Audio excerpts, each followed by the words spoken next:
पांचाल इधर आना, तेरा घूम देखेगा नहीं तो। हेलो हाँ तिथे तिथे ना हाँ हाँ हाँ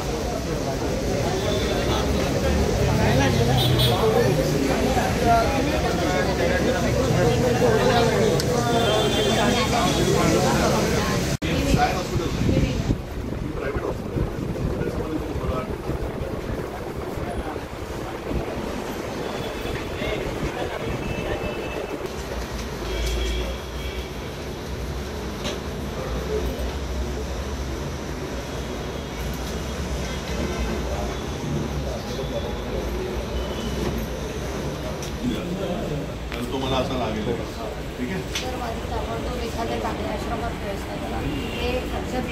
जर तुमचा पाय चांगला झाला तर पुढे सगळ्या एकसाथ गोष्टी नाही होऊ शकत. कारण काय माहिती का तुम्हाला एक गोष्ट दिली तर तुम्ही दुसरी गोष्ट दिली, तिसरी गोष्ट दिली असं पहिल्यांदा तुम्हाला पायाचं ऑपरेशन करून देतोय ना पहिल्यांदा तुम्ही ते करून घ्या. त्या ठणठणीत झाल्यानंतर मग आश्रम काय होईल तसं. आणि आश्रम जे म्हणतो आपण आश्रम कोणतंही असं फ्रीमध्ये नसतं.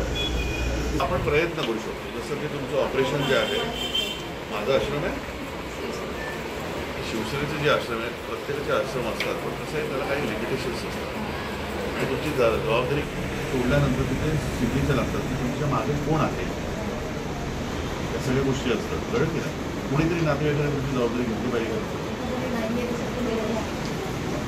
ऑपरेशनची घेतली ना जबाबदारी तर पहिले एक होऊ दे त्याच्यानंतर पुढे बघू. काय नाही संस्कार वगैरे नको नाही तुषार थोडा हात खाली ओके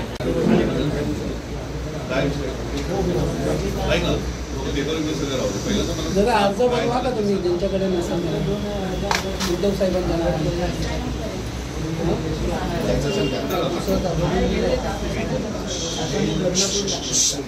आपसात बोलू नका कृपया विनंती काय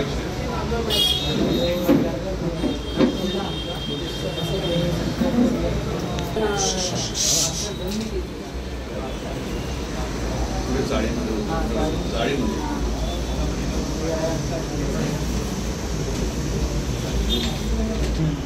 किती वर्षापासून तेव्हापासून काय नाव तुझं? आनंद दुबे. का दादागिरी कोणी तोडलं काय केलं?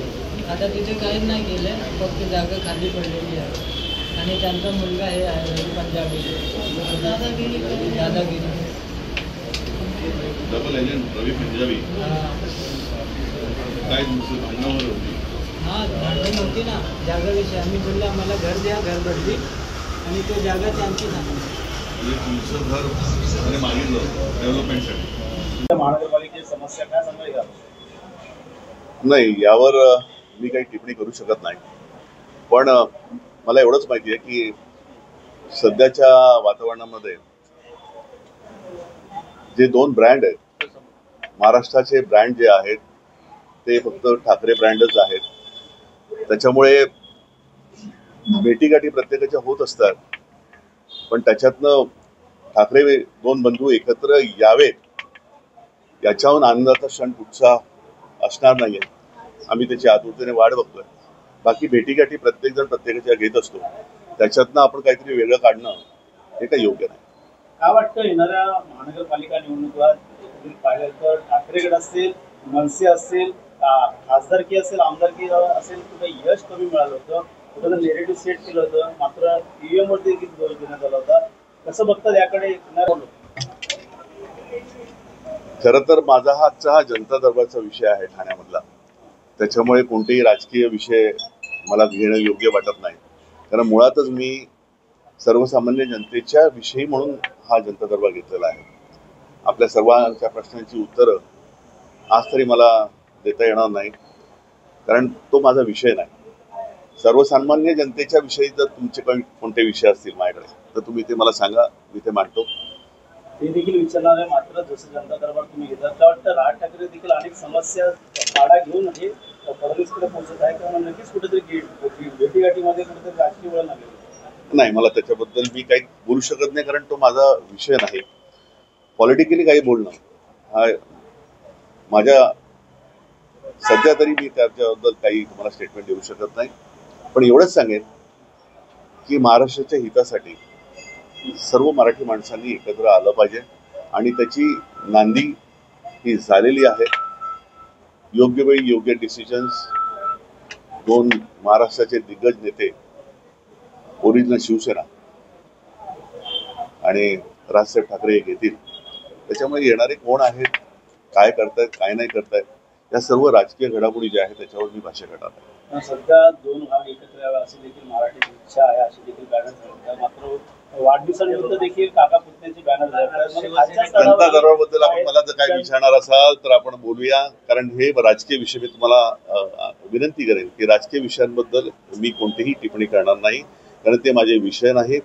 मी फक्त जनता दरबार यासाठी म्हणून ठाण्यामध्ये आलेलो आहे.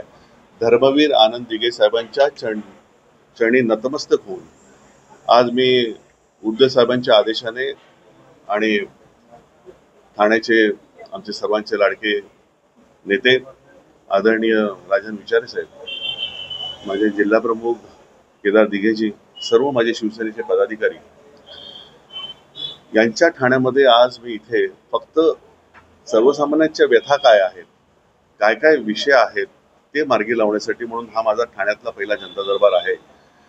त्याच्यामुळे कृपया आपण मीडियाने त्याविषयी जर बोलला तर बरं होईल. मी पुन्हा आपल्याला सांगतो की राजकीय विषय हे माझे नाहीत.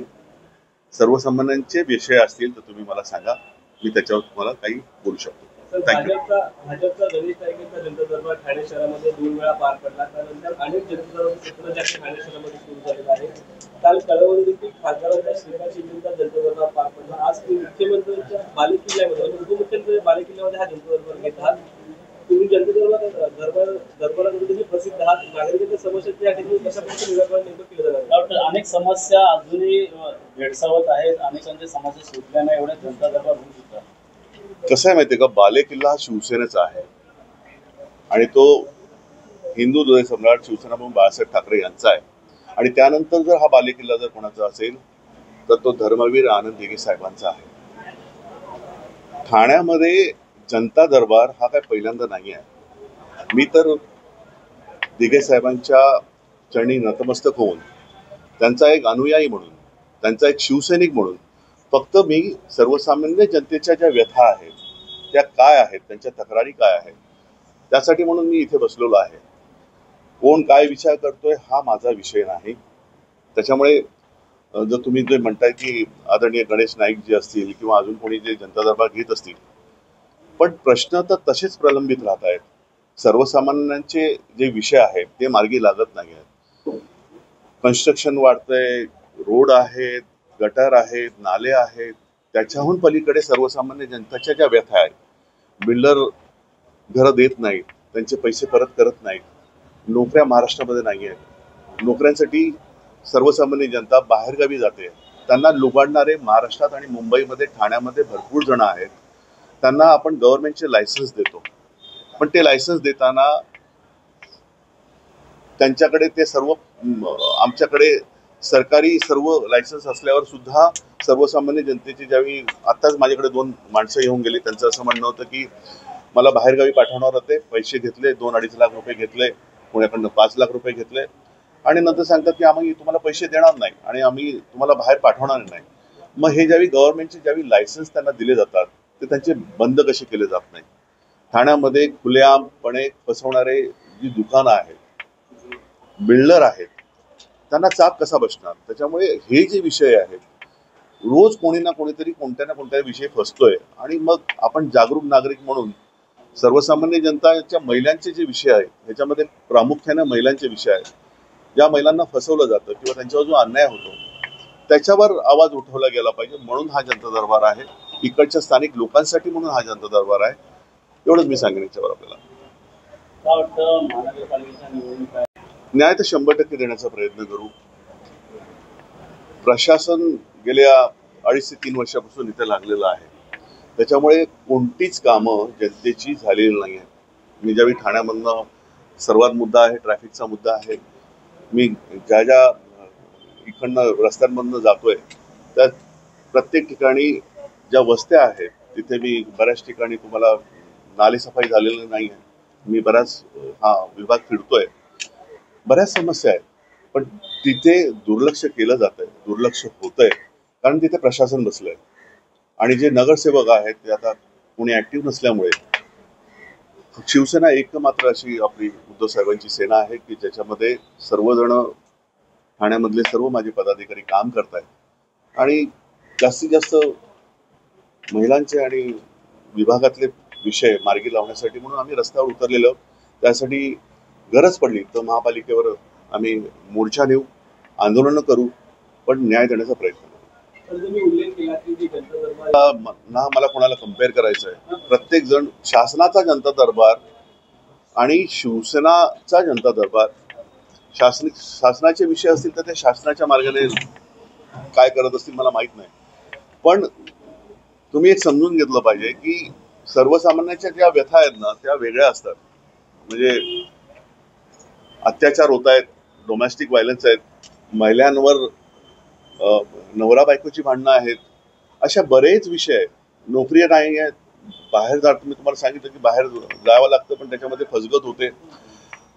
हल्ली ज्या तरुण मुलांची जी लग्न होत आहेत 6-6 महिन्यानंतर त्यांची लग्न मोडली जात आहेत. हे सगळे विषय जे आहेत ते आमदार आणि खासदारांच्याकडे येत नाहीत. त्यांच्यासाठी त्यांना वेळ नसतो कारण प्रत्येकाला उड्डाणपुलं बनवायची असतात, रस्ते बनवायचे असतात. या सगळ्यांकडे जात असताना स्थानिकांचे जे विषय असतात किंवा सर्वसामान्य लोकांना जे महत्वाचे विषय आहेत ते कुठे ना कुठेतरी ते दुर्लक्षित केले जातात आणि मग सर्वसामान्य गरीब जनतेला कोणीतरी एक खंबीरपणे नेतृत्व पाहिजे असतं. मग तो येतो तो फक्त शिवसेनेच्या शाखेमध्ये येतो आणि मग तिथे त्यांना न्याय मिळतो हे मी तुम्हाला हक्काने सांगू शकतो. कारण तुम्ही शिवसेना भवनमध्ये ज्यावेळी जनता दरबार असतो मी आपल्या सर्वांना आमंत्रित करतो की तिथे तुम्ही येऊन बघा. कारण आदरणीय शिवसेना पक्षप्रमुख आदरणीय उद्धवसाहेब ठाकरे यांच्या मार्गदर्शनाखाली दादरमध्ये हा ज्यावेळी जनता दरबार सुरू असतो म्हणूनच साहेबांनी सांगितलं की मला ठाण्यामध्ये अशाच पद्धतीने जनता दरबार तू घे आणि आज मी त्याची सुरुवात केलेली आहे. ते फक्त आणि फक्त इकडची जी स्थानिक जनता आहे मग ठाणे विभागातली असू दे की आजूबाजूचे जे कोणी असतील तर त्यामध्ये माझ्याकडे जे विषय येतात ते बिल्डरांचे जास्त आहेत, नोकरीसाठीचे विषय आहेत, स्थानिकांना रोजगार मिळत नाही आहे, पोलीस स्टेशनच्या काही व्यथा आहेत की आमच्या तक्रारी घेतल्या जात नाही आहे. सध्या आपण तो एक विषय जो आपण मागच्या मीटिंगमध्ये घेतला होता की बरोबर ना स्टेशनवर ठाणा स्टेशनवर कोपरी रेल्वे स्टेशन वारांगणा ज्या आहेत तिथे त्या तिथे असतात महिला सगळ्या त्या उभ्या असतात. ऍक्च्युली त्या पोटापाण्यासाठी त्यांचा तो रोजगार म्हणे त्यांचा तो धंदा आहे माणूस. पण त्याच्याने काय होतं की ज्या सर्वसामान्य ज्या महिला आहेत ज्या नोकरीवरनं येतात जातात त्या प्लॅटफॉर्मवरनं किंवा स्टेशनवरनं ज्या त्या परिसरामध्ये ज्यावेळी चालतात त्यांच्याकडे त्याच नजरेने बघितलं जातं. हा एवढा महिलांचा एवढा मोठा अपमान आहे की त्यांच्यासाठी अशी कोणती जागा नाही. स्टेशनच्या परिसरामध्ये असू दे किंवा आजूबाजूच्या सोसायटीमध्ये तिथे येऊन त्या उभ्या राहतात आणि मग हे माझ्या महिलांना त्यावेळी प्रचंड मानसिक त्रास होतो. याच्याबद्दल पोलिसांना तक्रार केलेली आहे आणि वेळ पडल्यास आम्ही तिथे मग गरज वाटली तर सर्व महिलांचा एक मोर्चा आम्ही पोलीस स्टेशनमध्ये लवकरच घेऊन जाणार आहोत.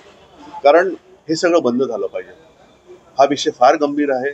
महिलांना चालता येत नाहीये कारण प्रत्येकाच्या नजरा ज्या आहेत जे आंबट शौकीन जे आहेत त्यांच्या प्रत्येकाच्या नजरा त्यामुळे त्या माझ्या माता भगिनींवर जात आहेत. आणि म्हणून मला सर्व मागच्या वेळी आम्ही ज्यावेळी बैठक घेतली होती त्यामध्ये सर्व महिलांनी असं आवर्जून म्हटलेलं आहे की आपण त्यासाठी पोलीस ठाण्यामध्ये जाऊन किंवा जर वेळ पडली तर तिथे त्या स्टेशनला आम्ही सर्व शिष्टमंडळ जाऊ आणि तिथे त्या महिलांना आम्हाला हाकलवायचं नाही. ते पोटापाण्यासाठी करतात पण त्यांची एक मर्यादा असली पाहिजे, त्यांना एक जागा दिली पाहिजे. जर तुम्ही ते प्रोव्हाइड करू शकत नाही तर खुल्या त्यांना धंदा करायला तुम्ही देऊ शकत नाही, तर हा तेवढा फार महत्वाचा विषय तो आम्ही मार्ग लावण्यासाठी सगळेजण आम्ही प्रयत्न करू.